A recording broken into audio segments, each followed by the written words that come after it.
Hello dear dancers, this is Joana Saahirah for another message from the womb. And finally we have a sunny day, no rain, and I'm very thankful for that. I mean, the rain was cool too, but I miss the sun, yeah. So today I'm going to speak about Egyptian tempo. It's a very complicated subject, as most subjects in Egyptian dance are related with Egyptian dance, but I'll try to be short and as clear as possible. Egyptian tempo has to do with a dimension I call the Neptunian or timeless dimension. If you visited Egypt as a student, as a tourist, as a resident, in any circumstance, you must have noticed that people have a completely different notion of time. They relate with time in a way that us Westerners find very odd, and that starts with a lack of hurry in most cases. Of course, I am generalizing, so there are exceptions like to every rule, yeah, but I'm talking about a tendency of Egyptian society, how the rhythms of people tend to happen, yeah. So there is this absence of time, in the sense that when we say 5 o'clock, I'll meet you at 5 o'clock. In Egypt, that probably means 6 o'clock or 7 or yani, inshallah, God willing, at 5, 5:30, 8, 4, nobody knows, only God knows. So there is this absence of strictness, which in the West is very prevalent, right? We're not only extremely punctual and we value punctuality, but we have a very anguished and tense relationship with time. We run against time. We fight against time. There is an whole industry of cosmetic and well-being, and you know, all sorts of products and philosophies that are related with the management of time and making as much as possible in the shortest amount of time. This is something Egyptian culture has not embraced. I remind you that there was no industrial revolution in Egypt. There were certain historical events that changed the pace of life in the Western civilization that did not happen in Egypt. Or in Africa. Actually, Egypt is in Africa, in the Middle East, you know, in this area, Middle East and North Africa. They didn't happen. So that means that people have a completely different relationship with time, yeah. Also, they live in what I call the timeless time, which is they live now. I never met anybody who could celebrate the moment as well as an Egyptian.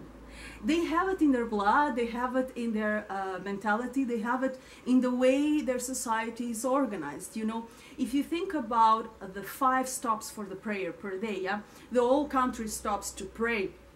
This would be unimaginable in a Western country because we are always running. Again, we don't think that stopping 5 times a day is something doable. Much less desirable, right? Because it's a loss of time. When I just moved to Cairo, I had a coffee shop very near from my home, and I remembered that I watched this gentleman sitting there for hours, you know, playing shish pish or smoking shisha, drinking their tea, sometimes just doing nothing, you know, just looking at nowhere. And I got very nervous, very irritated, because again, I come from a place where if somebody's not doing something, they are losing time. But the fact is, it took me a while to understand. Every culture has their own idea of productivity and their own idea of how happiness happens, you know. Sometimes doing nothing and looking at the horizon is more productive in terms of happiness and fulfillment than doing 1,000 things, 1,000 chores. So instead of checking to do off your list, I suggest that you learn a little bit more about the Egyptian tempo, okay? Which is, as I said, a tempo that lives in eternity, a timeless tempo. It's the enjoyment of the now. It's not rushing against time. It's not looking for the next moment. So I'm here and now, totally present. I have no hurry. I'm not rushing anywhere. This moment is valid by itself. It's not validated by what I'm going to do next or tomorrow or a month after. Yes, because we never know what's going to happen anyway, so you better embrace it right now. Yeah, so when we translate this to the Egyptian dance, what happens is that we take time to be in the moment, to do each movement and juice it, to do each movement and taste it, to do each movement and live it, without rushing constantly to the next movement, to the next moment. That would bring density and depth and aliveness and embodiment and presence to our dance, which is something that is missing from dance and from life nowadays. Presence. No stress, no tension. Relax.